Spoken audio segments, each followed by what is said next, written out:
السلام علیکم ورحمۃ اللہ وبرکاتہ۔ کاشا آن لائن قرآن اکیڈمی کی طرف سے آپ کے سامنے حاضر ہیں۔ قربانی کے مسائل چل رہے ہیں، اس میں سے یہ سمجھنا چیز ضروری ہے کہ قربانی صرف 3 ایام میں کی جا سکتی ہے، اس کے علاوہ قربانی کرنا اس کا کوئی فائدہ نہیں ہے۔ قربانی کے جو ایام ہیں 10، 11، 12 ذی الحجہ کو ہی ان 3 دنوں کے اندر قربانی کرنا ضروری ہے۔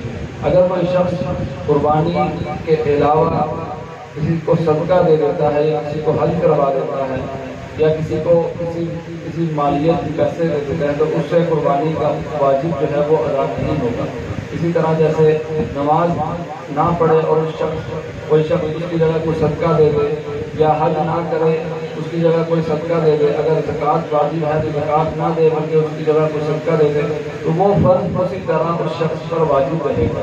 تو اسی طرح اگر قربانی کوئی شخص نہیں کر رہا، اس کی جگہ کوئی صدقہ دے رہا ہے تو وہ واجب اسی طرح باقی رہے گا۔ تو اس لیے ہمیں چاہیے کہ جو اللہ تبارک و تعالیٰ کا حکم اللہ تبارک و تعالیٰ جس وقت میں ہمارے اوپر لاگو کریں، ہم اس حکم کو ماننے کی پوری کوشش کریں۔